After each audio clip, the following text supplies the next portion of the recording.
Talk, shop, pop, movies. Well, hey there, this is Derek, the Convicted Cinephile, and if you're a convicted cinephile yourself, please like, share, and subscribe to the channel down below.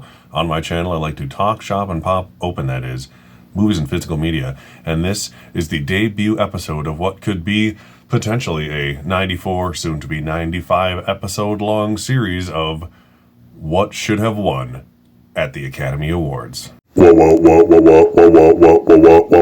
should have won?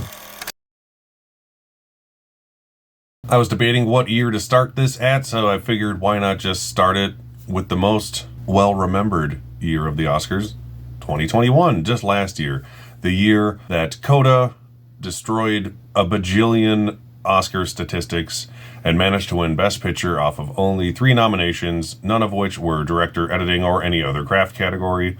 But should that have happened? I don't know. Let's go through most of the categories, and I will give you what I think. This is my opinion. You can complain in the comments all you want about what I think, but this is my opinion of what I think should have won, and in a lot of cases, a lot of other people probably agree with me, but I'm going to go through most of the categories. I'm not going to do all the shorts and stuff like that. I'm not going to do international feature for these, unless a year comes up that I think it deserves to be mentioned, that I have seen enough of to have a valid opinion about. So we're going to do pretty much all the main categories: writing, visual effects, cinematography, all that stuff. I'll go through some quicker than others, but let's get started on what should have won at the Academy Awards in 2021. All right, so I might be looking up and down a lot because I'm on IMDb looking at the same thing I'm going to be showing pictures of. Best Achievement in Visual Effects, the nominees were Dune, which won, No Time to Die, Spider-Man: No Way Home, Free Guy, which I love that Free Guy got nominated. I thought that was very deserving. And Shang-Chi, The Legend of the Ten Rings, which, I'll take it. As a Marvel fan, I'll take 2 nominations. But yeah, this was 100% correct. Dune was amazing. It looked gorgeous. It deserved most of the Oscars it won. Not all of them, in my opinion, but most of them. Let's go up to original score. We have Dune, which won.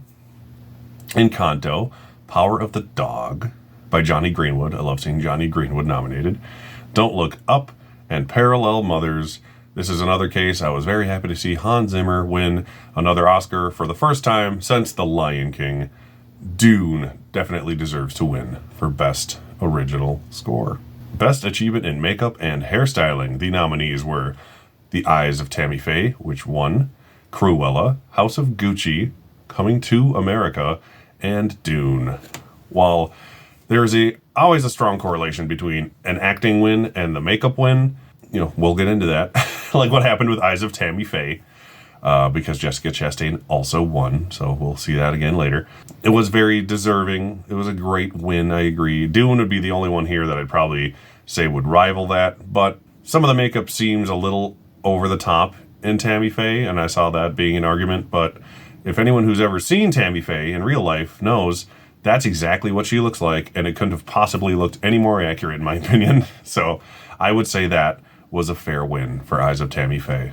Best Sound. This one often matches Best Editing nowadays, more often than not, more often than it probably should. The winner here was Dune. The other nominees were No Time to Die, makes sense. West Side Story, musicals often get in there too. Belfast, which I guess I don't really understand why Belfast was nominated, to be honest.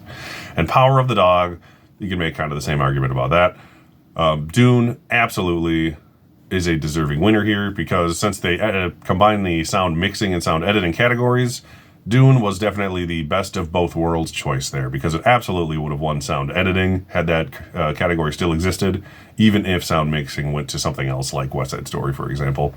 So it basically won at least 1.5 of those 2 awards in my brain. So Dune is a very deserving winner of sound. Costume design. We have Cruella, which was the winner, Dune, West Side Story, Cyrano, and Nightmare Alley. Cruella was the winner here. I have no problem with Cruella winning here because it's a movie about costumes and dresses and clothing and etc.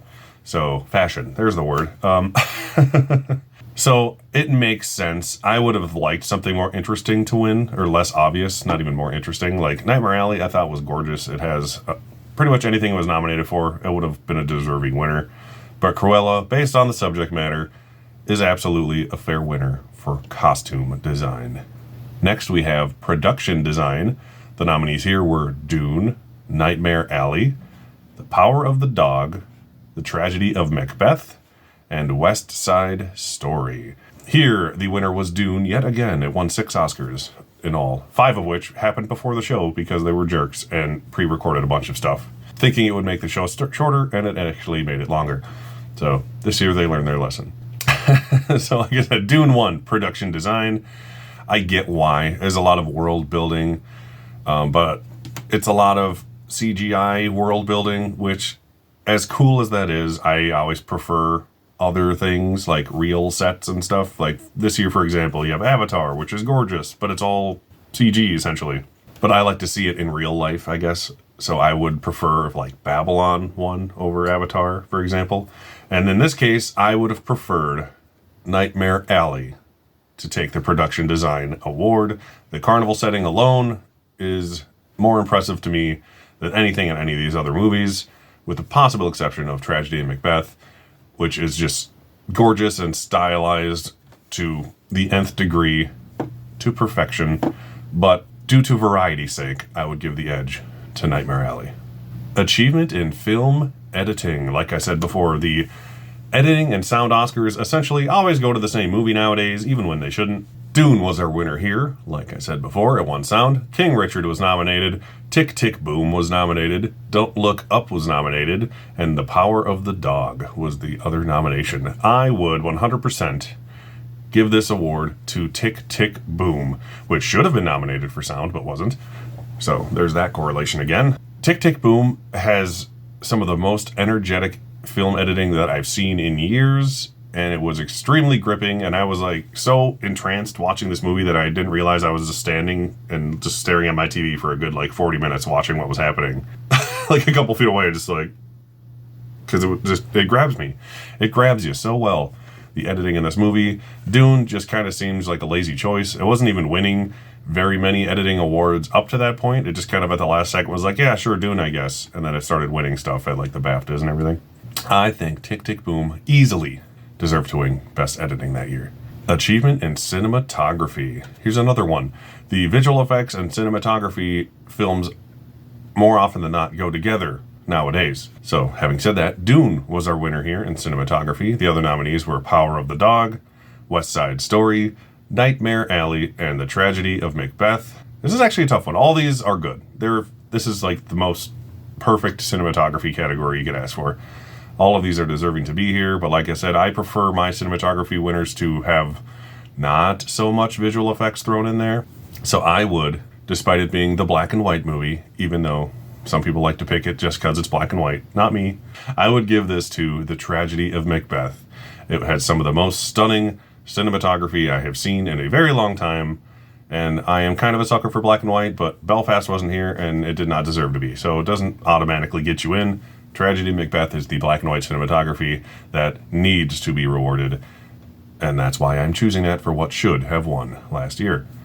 Best Adapted Screenplay. We have Coda, the winner, Dune, Power of the Dog, Drive My Car, and The Lost Daughter. I have not yet seen Drive My Car. Like I said before, bad at watching international films, I'll just admit it. So, between the other 4, which I have seen, I would give the award to not what won, Coda. I would personally give it to The Power of the Dog by Jane Campion, who at least won Best Director that year. But that was what should have won and what was winning all year up to the last moment when Coda decided to suddenly become everyone's favorite movie. So I would give it to Power of the Dog for Adapted Screenplay.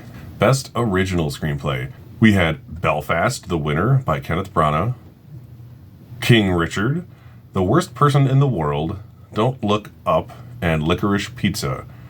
Belfast won as what was obviously to me a consolation prize for Kenneth Branagh. Kind of a career award thing. He was nominated several times in 7 different categories, a record that was a new record, but that was actually tied this year by Alfonso Cuarón because he was nominated in a live-action short, oddly enough. Kenneth Branagh finally won. That was cool. Belfast, it's okay. Honestly, I don't like the movie that much. I would give this original screenplay award, and many of them in the past, to Paul Thomas Anderson for Licorice Pizza. He is one of, if not the best screenwriter auteurs working today, and always has been. I would have given it to him for Boogie Nights and Magnolia. I would say There Will Be Blood, but No Country for Old Men came out that year, so that's the one. But, if they could tie it, that'd make me happy. But Licorice Pizza, I would say give it to that. Paul Thomas Anderson might officially be the most overdue Academy Award nominee at this point, and desperately needs to win an Oscar. And this easily could have been his, because that category was kind of wide open up until the last second. So, Paul Thomas Anderson, Licorice Pizza, Best Original Screenplay. Achievement in Directing, we had Jane Campion, the winner for Power of the Dog. Paul Thomas Anderson, again, for Licorice Pizza. Steven Spielberg for West Side Story. Kenneth Branagh for Belfast. Ryusuke Hamaguchi, there we go, for Drive My Car. This is one I would not change. I would give it to Jane Campion. It was a very, very precisely directed film, of which I noticed upon first watch. Really need to watch it again, actually, especially since I got that 4K Criterion now. That movie was perfectly thought through. I mean, it's hard to describe. You're going to tell the attention to detail throughout that entire film, and that's all Jane Campion through the writing and the directing, hence why she should have won them both. Yes, 100%, they got that one right. Jane Campion for Best Director. Performance by an actress in a supporting role. We have Ariana DeBose, who won for West Side Story. Jessie Buckley for The Lost Daughter. Kirsten Dunst for The Power of the Dog. Ingenue Ellis for King Richard. And Judi Dench, for some reason, for Belfast.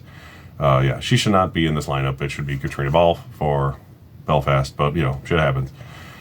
Ariana DeBose, she's a deserving winner, for sure. I have no beef with her winning, but I didn't, get super into West Side Story because I'm a fan of the original, so just kind of like watching a version of the original I don't like quite as much with newer, It just looked newer. It wasn't necessarily any better, in my opinion. This is one where I might actually give it to Ingenue Ellis for King Richard, who, in my opinion, act circles around Will Smith in every scene she was in with him, and was the strongest part of that movie to me. So I would give it to Ingenue Ellis, because she kicks freaking butt in that movie. I'm just going to say that. For supporting actress. Performance by an actor in a supporting role. We had Troy Kotsur, who won for Coda, becoming the first deaf actor to win an Oscar. So that was awesome. We have Kieran Hines for Belfast. I love that nomination. He's a fantastic character actor who's been working for decades and finally got an Oscar nomination. I love it. He didn't need to win, but I love the nomination. J.K. Simmons, who snuck in at the last second for being the Ricardos. Luckily, I like J.K. Simmons. Jesse Plemons, who quasi-surprisingly got in too for Power of the Dog. Doesn't do a ton in that movie, so the fact that he got in is impressive. They liked that movie until they didn't. And Cody Smith-McPhee for Power of the Dog. This one is tough. It's easily between Troy and Cody Smith-McPhee. Cody Smith-McPhee is the more interesting performance in the movie, but I'm not going to take away the best thing about Coda, which was Troy Kotsur, and his heartwarming, makes you cry no matter who you are kind of performance in Coda. So I will let Troy have this one, because he's one of those actors who probably will never have another shot at an Oscar, even though I think Cody Smith-McPhee gave the more interesting performance. They're equally good in very different ways, so I'll let Troy have that one. Performance by an actress in a leading role. We have Jessica Chastain, the winner, for Eyes of Tammy Faye, Nicole Kidman for being the Ricardos, Penelope Cruz, who came in out of nowhere, for Parallel Mothers, Kristen Stewart for Spencer, and Olivia Colman for The Lost Daughter. I was very happy Jessica Chastain finally won her Oscar for this movie. It is like a 2-hour-long Oscar clip. She sings and cries and yells and wears makeup, and it's the perfect Oscar-winning performance, in my opinion. Is the movie the best? It's good. It's not great. But her in the movie is exactly what Best Actress Oscars are all about. And like I said, it goes along with the makeup win. So I have no beef with this one. I'm glad it wasn't Nicole Kidman. I really did not enjoy her in being the Ricardos. Olivia Colman in The Lost Daughter is great, but that's not something that would win. And Kristen Stewart, Penelope Cruz, they were just lucky to be there at the time, because they both kind of came out of nowhere with very little chance. So I'm happy with the Jessica Chastain love after all these years. Best Actor in a Leading Role. This will be fun. We had Will Smith, who obviously famously won for King Richard, Benedict Cumberbatch for Power of the Dog, Javier Bardem for Being the Ricardos, Andrew Garfield for Tick, Tick, Boom, and Denzel Washington for The Tragedy of Macbeth. I'm just going to say this first. Even before the slap thing happened, I did not want Will Smith to win this award. I did not think he deserved it. He was my third favorite out of these five, I would say. That's being fair. After that happened, I was angry that I knew he was going to win the award and was extremely pissed when he did, because that was ridiculous. So, having said that, my unbiased opinion, he didn't deserve this to begin with, in my opinion. I would have picked either Benedict Cumberbatch for Power of the Dog, or Andrew Garfield for Tick, Tick, Boom for lead actor. And between the two, I would have given it to Andrew Garfield for Tick, Tick, Boom. Yes, it would have won both of its nominations because it should have gotten more. Andrew Garfield is amazing in Tick, Tick, Boom, unlike Benedict Cumberbatch, who is also amazing. That was weirdly worded. His character, while not the focus of the entire film, hurts why I would give it to him, but Cumberbatch's character is more complex than a lot of people give it credit for. It's a very subdued performance, and it was brilliant in my opinion. But Andrew Garfield is the entire movie when it comes to Tick, Tick, Tick, Boom. Even more so than Will Smith in King Richard. He's the titular character of the movie. Like I said before, Aunjanue Ellis acted circles around him in the scene she shared with him, in my opinion. Will Smith is very good in the movie. It's a very good, solid biopic performance that won because of the career aspect to it. I was fine with that. I accepted it mentally until the whole slap thing happened. Then I was just angry because, I don't know, they shouldn't have even let him win at that point. But Andrew Garfield was always my favorite in this category, even before anything happened. So I am going with Andrew Garfield for Tick, Tick, Boom as the best deserved actor for last year's Oscars and what should have won. On to the big one, Best Motion Picture of the Year. We have Coda, which won and was the first movie produced by a streaming service to win Best Picture. Go Coda. You beat Netflix to it because it was Apple TV. You had Belfast, Don't Look Up, Drive My Car, Dune, King Richard, Licorice Pizza, Nightmare Alley, Power of the Dog, and West Side Story. Those are our 10 nominees. Like I said, Coda won. Dune won the most Oscars. I would have given it a couple less than it won, but very good technical movie. Anyways, I personally would have given, even though its haul would have been not terribly impressive overall, Power of the Dog Best Picture because it had the best amount of stuff going for it, nomination-wise, and it almost won Best Actor, in my opinion, and it probably in reality as well. It was nominated for, and the same thing goes for Supporting Actor, and I would have given it Screenplay, Director, and Picture. It's only 3 awards. It's nothing spectacular. It wouldn't have won any tech awards or anything like that, but if you're going to win 3 awards, those are literally the best 3 you can get. So I think Power of the Dog should have won the Oscars last year. So that was my first in 95 potential episodes. We'll see if how many I actually end up doing of what should have won at the Oscars. Once again, my name is Derek, the Convicted Cinephile. Please like, share, and subscribe to the channel down below. On the 16th, I will be doing another Best Picture tournament covering the Best Picture nominees of the 1980s. That will be on Thursday, February the 16th at 9 p.m. Eastern Standard Time. I wanted to give myself some time to cram in a whole bunch of movies I haven't seen, and maybe some time to rewatch some classics that I need to rewatch. So, thank you for watching, and I'll see you next time. Buck, shop, pop, movies.